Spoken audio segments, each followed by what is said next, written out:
Why do you have 2 coffee cups? Because I'm going to drink them both, Hilda, and I'm all about the presentation of making sure I do a good job, so I'm not going to waste time and go upstairs and make another coffee. I'm making 2. Because I'm here to win. You're so weird. This is the good life. Out in the sunshine, nothing but good times. This is the good life. What's up, everybody? My name's Jaysin. And I'm Hilda. And together, we are Coffee and Cameras. Dink. You're never going to not laugh at that, are you? I swear, I don't know why. That's funny. Today, we are in my studio. This is my workspace right here with all my camera gear and everything. Until we build a really fancy little studio, this is going to be our studio for the time being. So together, Hilda and I have formed the company EO7 Media, where we help businesses with their digital marketing needs from photo, video, and social media. And this show is all about us trying to, A, have a good time, and B, help you guys out a little bit with some media marketing, branding issues, whatever. Whatever comes to mind, we'll just kind of make it up because that's what we do. That's what we do. Mm-hmm.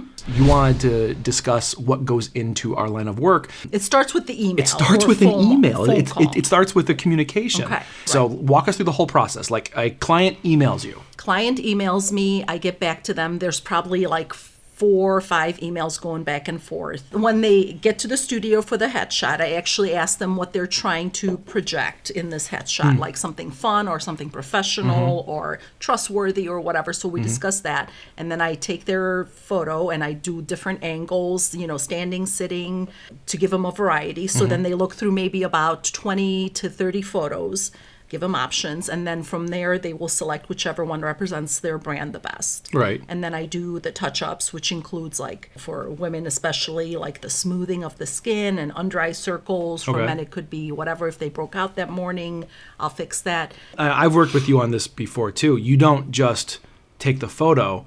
You actually have, like, a conversation with them. We did a shoot together where you did headshots of a whole company. And you kept asking, like, first of all, we got there, we scoped it out for like an hour to figure out what was best for the brand. Like what looked best for like which the overall feeling. Yeah, the background, the feeling, lighting, how the light came in. And the background's important. Granted, Yeah. But we're working on it. But when it's we're working on it. The money's coming in. Like and subscribe to That's where the money's coming in. When we're looking around, we're looking at what best represents the brand as a whole. Because if you just get a normal plain background, I mean, I can't tell you the amount of times I've seen businesses with just like a white background. Yes. And it looks like a passport photo. Yes. And if that's what your brand is, if it's stale, if it's like sterilized, kind of boring, that's fine. Yeah. But if your brand is creative, if it's personable, if it's warm and welcoming, your photos and video have to represent that. Like the company we're doing work for, they're custom home builders. They're custom home builders. Yes, so not cheap. No. So you need to have. So that's the other thing is not only do you need to represent what the brand is going for visually and emotionally with their clients, but then you also have to step that up one more level and say, okay, we are a luxury brand. We need to appear that way. Yes. So that's just in the first hour before anyone steps in before your camera. Yes. That's all the stuff that's going through your head. Yes. And then we're talking it out, planning it out. Yes. And then you're taking test shots, looking at everything, what looks the best. And then you bring the CEO in and said, okay, how do you feel about this? Because if you would have just said, here's where you're going to stand, you would have come off as pompous. Yes. I think taking the customer's ideas and considerations and their own feelings comes a lot into the whole branding aspect. I have no other choice but to do that because I'm trying to show their side, their personality, their brand, not mine. Exactly. It's as much of it as it's our shoot.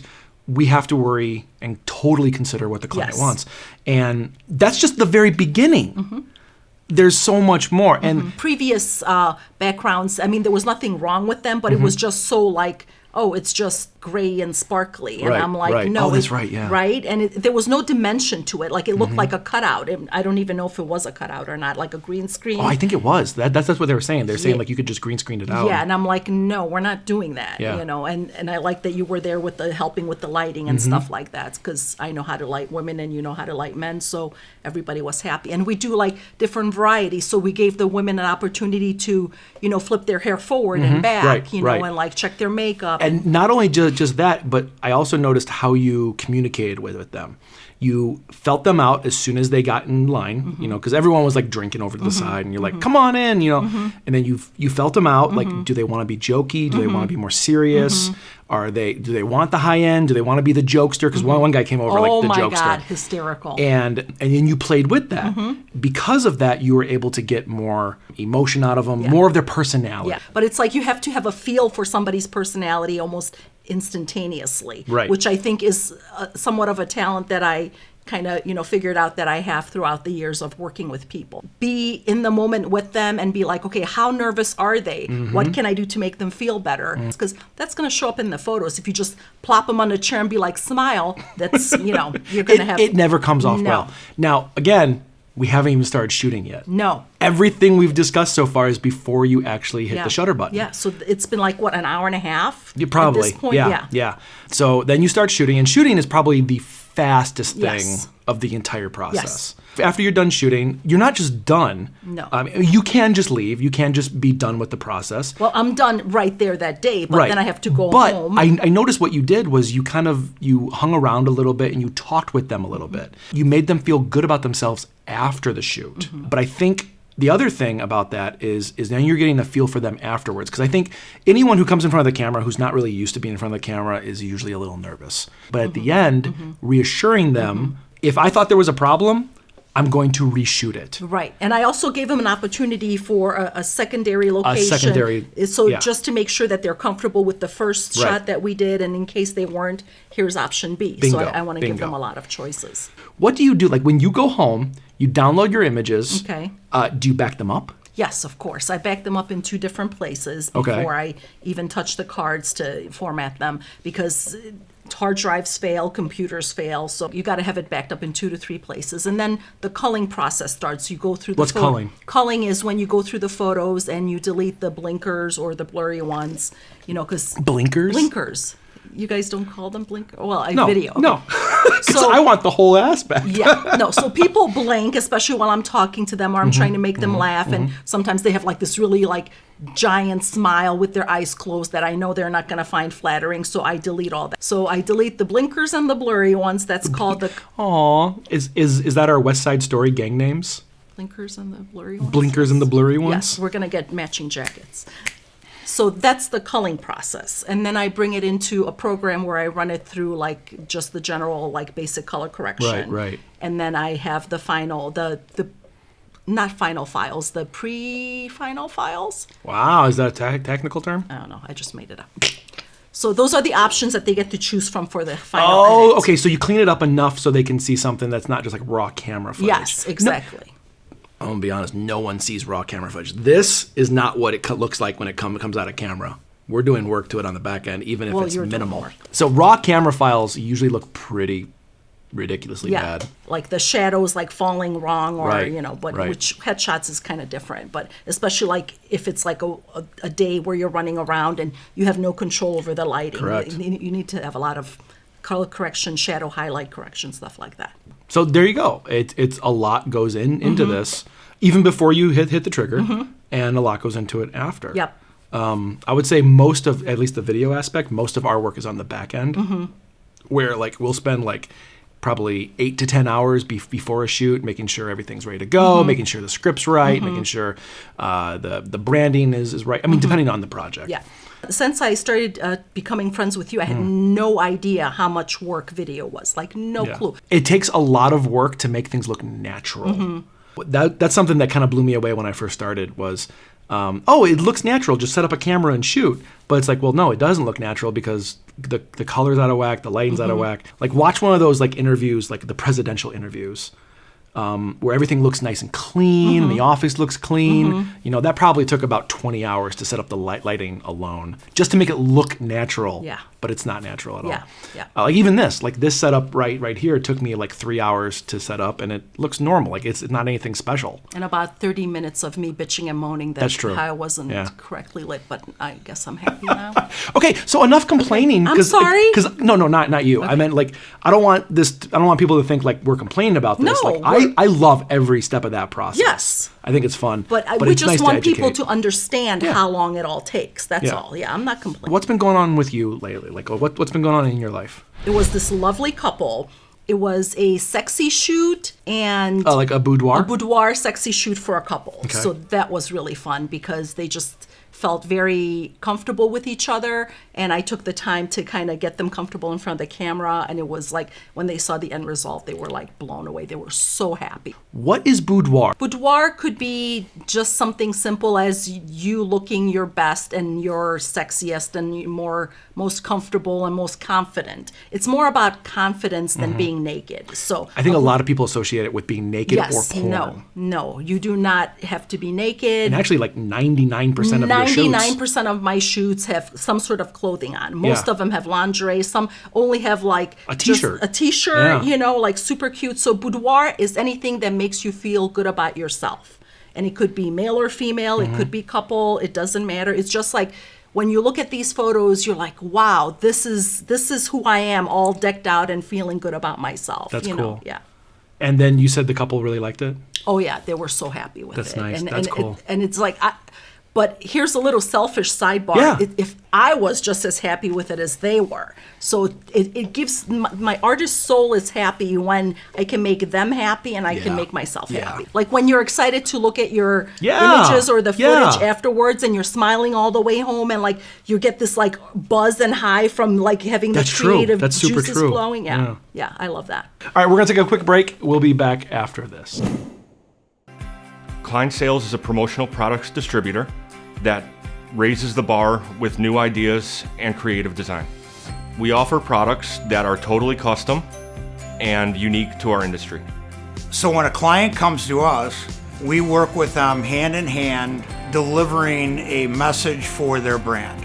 Client sales is awesome because we go above and beyond the expectations of our clients.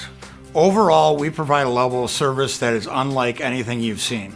I think that every client deserves a level of customer service that makes them feel like family. And that's something that we bring to the table with every client. Contact us today about your next event, trade show, or meeting. We look forward to hearing from you.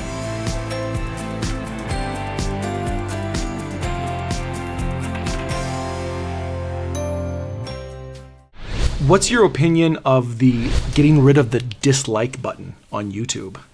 No, I want to know how many people disliked a video. Yes. Right? Yes, I would like to know. They did it because it was hurting people's feelings. Really? Yeah. If you're a freaking YouTuber, you should have your feelings shoved in your back pocket. I don't think you're not there to. I think there's enough people out there that are making so much content that not all of it's good. Yeah. But then again, like what constitutes the mental construct of good? Like what makes a good YouTube video? If it's boring, it's not good, in my opinion. But what makes it boring? Because like to me, if I watch a movie, Okay. the number one biggest sin a movie can have is it's boring. Okay. You can have bad cinematography. Yeah. I don't give a crap if the characters are good. Yeah. You can have bad writing sometimes if it's funny. Just entertain if me, it's yeah. entertaining. Yes, agreed. But the worst thing you can be is boring. Yes. And to me, boring means is you took no time to build up the story, whether characters, plot, or whatever, Mm-hmm. and you have done nothing to gain my attention. So when you say a YouTube video is boring, what do you include that? Because I don't think a guess YouTube it's- video is like a well thought out. No, definitely not. like but if a I am film. clicking on, let's say I want to learn about LinkedIn. Yeah, okay? yeah. If I'm Okay. clicking on that and you're sitting there hemming and hawing and like you're trying to get your thoughts together and I've like, seen those. Yeah. I'm like, dude, like practice somewhat, get your shit together. Write like, bullet points. Start talking at least, like no. Yeah, the amount of people who like click on a video and be like, well, I gotta.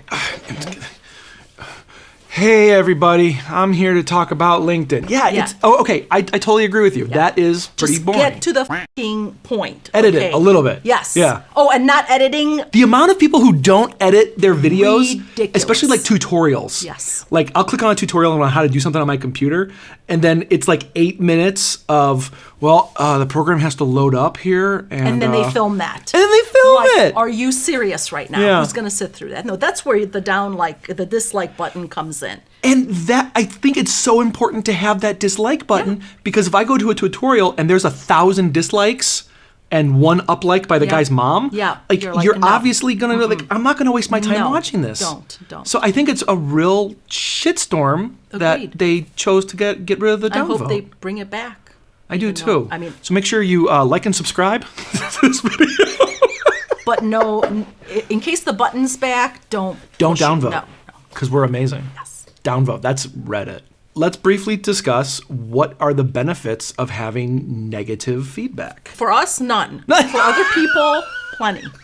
I don't know. What are the benefits of having negative feedback, in your opinion? So, growing up as an athlete, I think I learned more from the losses than I did from the wins. How so? When I was in wrestling, I would wrestle a match and I would work my butt off to win that match. I'd walk off the mat thinking everything I did was right. Okay. I obviously didn't make any mistakes because I came out winning. Even if the back of my brain says, well, you did this one thing sloppy, you weren't that good at it, and my coach will pull me aside and be like, oh, well, you need to work harder. It's like, yeah, but I won. Right, so. So why do I need to work harder? Right. But the losses are when I would like internalize the whole match. I'd watch it on video and I'd like realize where I went wrong, and then that would provoke me to do better the next time. Interesting. So again, that's So athletics, do you think but the I think same thing would translate into if you get so many yes, dislikes, yes, then you would I think, try harder? I think that's exactly what it is, because if I were to make a video and it would be dislike to hell and back, obviously I did something in there to make people dislike it. Okay. Now, granted, every once in a while I'll make a video and I'll get some dislikes Yeah. before they change the thing on it. And I was wondering, like, why is it like that? But then when I have like 40 likes to 2 dislikes, Yeah. I'm like, okay, maybe someone's just being a dick, Yeah. or someone just didn't like something I said, Yeah. one thing I said Yeah. in there, and that's Yeah. fine. Agreed. But let's say I would have 40 dislikes and 2 likes. Well, obviously, either the topic is really rubbing people the wrong way, or something I did creatively is not up to snuff for everyone. Interesting. Maybe I'm boring. Maybe I was doing the wrong graphics. Maybe I told the wrong information. But it makes me go back and look at that and go, what did I do wrong and how can I do it better next time?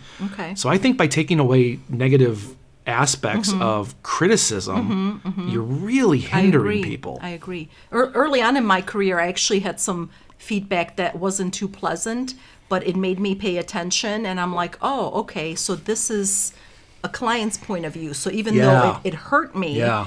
I'm like, I started, and once I started incorporating that feedback into my business, it's been a lot better. Yeah. The creative realm, like other photographers, other videographers, I think we're kind of an echo chamber for things we want to hear and things that we want each other to do the same thing as us. Like the big thing right now in videography is handheld. Everyone wants to go handheld because it's easier. And every time I show you a handheld video, you lose your mind. I lose my mind because Tell us why, Jaysin. okay, I believe in video, everything should be done for a reason. Every type of movement, every type of stabilization, whether it's handheld, gimbal, monopod, tripod, static like this, I think everything is done for a reason, aesthetically, for the final piece. And what if handheld is aesthetically for the final It piece? absolutely can, but Okay. film theory teaches us that handheld makes a psychological connection in the audience's brain that makes you feel very uneasy and anxiety filled. And their answer is always the same, by the way. It's like, why do you What? go handheld? Well, it's quicker. It's easier on my day. It's like, yeah, but you're making a subpar video then. So watch films. When do you see handheld footage? You see it in the Jason Bourne films because they're creating a lot of anxiety, a lot of Or stress. during like a war scene, Or when during a people are war running scene and because it's fighting. anxiety and stress. Oh, wow. Or let's do the horror movie. Everyone's seen a horror movie. Mm-hmm. When do you see handheld? When someone is looking through bushes at someone else who's all gentle and calm and not safe out at night. You see that handheld because it makes you feel like Uneasy. it makes you feel uneasy. So every time I see a wedding film with handheld footage, I go, it makes it feel very uneasy in my head. Do you think other people have that same feeling? I don't think people think it subconsciously, but this is why it's called film theory, because it's a psychological effect on the audience, whether we want it or not. I can go down a giant rabbit hole if you want to do this, but like things as easy as left to right movement versus right to left. If you have a person walking from left to right on a screen, the general consensus of psychology in the audience makes you feel that that person is on the right track of life. They are making the good choices. When they're walking from left to right. Okay. Okay, so like here to here. Left to right. Yeah, Okay. because it's backwards. No, backwards. Okay. Dude, don't confuse me. I'm like, at least I know my right from my left. If you're moving from left to right, it's a forward progression because as a culture, we read from left to right. That's how stories progress. That's how everything is designed. That's why most interviews, you'll see the person on the left-hand side of the screen because they're looking toward the right. They're looking toward the future. They're looking toward hope, optimism, kind of the right way of life. But the moment you have a person walking from right to left, it could be the exact same shot and just flip it. Yeah. As soon as they move from right to left on the screen, then people instinctually feel, they might not know, but they instinctually feel that something is wrong. They are going down the wrong path. They are making the wrong choices. They are going back to where things started instead of forward progression. Also, why they'll put like serial killers and villains of movies on the right side of the screen because they're facing left. No they're the way. opposition. Now I'm going to watch every movie like that. We'll go down a giant rabbit hole if you ever want to. Granted, on a wedding day, on an event shoot, we don't have a lot of control. No. It's capture what you can, make it look pretty, make sure everyone's happy in the image. Having look room one way versus the other way, because in this talk right now, you're technically the good person. I'm technically the bad guy. Good. Because you look like the bad guy. I am the bad guy. Got scraggly hairs everywhere, apparently. So anyway, it's this kind of stuff. It's like there's a ton of psychology that the audience doesn't know, but they instinctually feel. Right. Now, And- does this translate into business videos? 1,000%. Okay. How so? 1,000%.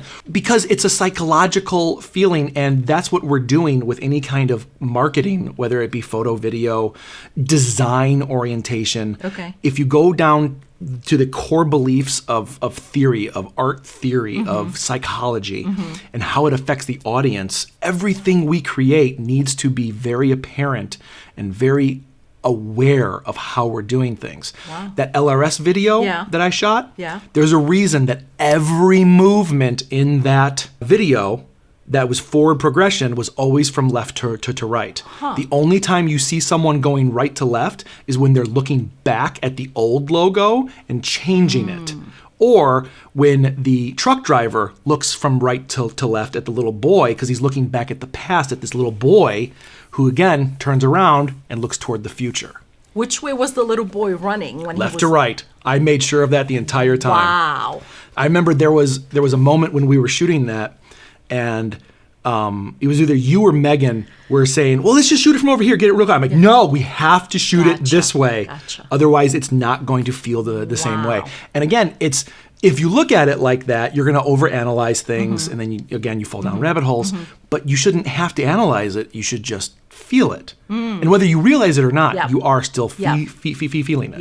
Yeah. And that's the one thing I've learned is that there's so many subconscious clues and cues, even in just photo, like certain things that like make you feel uneasy. I'm like, I keep staring at this picture and I don't know why that is. And it's because my subject is so close to the edge that it almost There feels you go. claustrophobic. So I'm like, oh, next time I should just maybe move them away a little bit. So that's called look room. Yeah. We have look room here because it makes us feel comfortable. You know, the moment I go over to this side of the screen, you know, there's a reason Mr. Robot was shot the way it was. If you've never seen it, my God, watch Mr. Robot. It's amazing. But most of the time they go away from the look room and they go to the no look room, the opposite side of the screen, because it makes you feel extremely uncomfortable to have that claustrophobic, just like you were saying. Yeah, so it's on purpose. It's on purpose. Yeah, Yeah. yeah.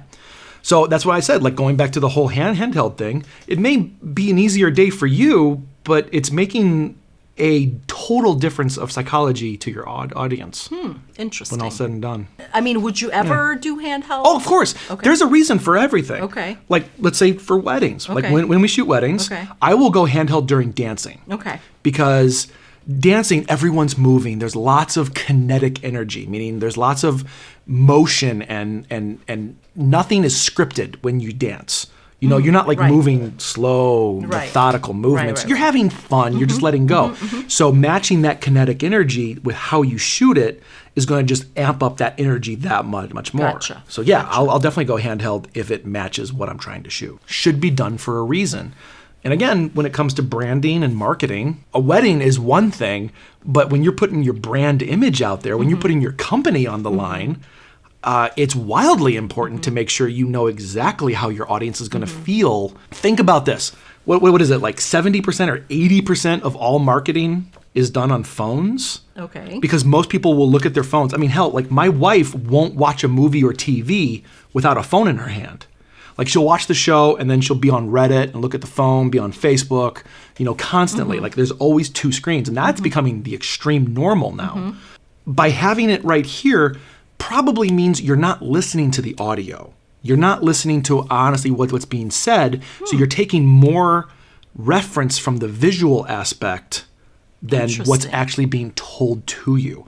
So think about it for photo, right? You post an image on Instagram. Okay. Okay. And then you do like a 10 paragraph description underneath being like, this photo was taken of a little boy who just got out of cancer treatment and he's hope for the world and everything's great. And his favorite toy is this toy truck. And Yeah. it just goes on and on. Yeah. But you tell the Yeah. whole story, right? Yeah. You have to make sure everything is obvious in that photo. That is correct. And for a brand, it's doubly so. And we're programmed to be visual creatures. Correct. Animals are, built for sound or smell, like your dog Predators. can smell. Yeah, Or exactly. prey, yeah. But like we are visual creatures. Right. So if you don't have good visuals to represent your brand, yourself, or whatever, then yeah, you're pretty much SOL. So that's all the time we have for this episode. If you want us to talk more about psychology and like film or photo theory, let us know down in the comments, or let us know what you would like us to talk about. If you have any questions about media marketing, photo, video, whatever, let us know. I've been Jason. Hilda. We are Coffee and Cameras. Yay. This is the good life. You've been listening to Coffee and Cameras with Jaysin Osterkamp and Hilda Burke, an EO7 Media production. For more information, check out our website at eo7media.com. This is the good life.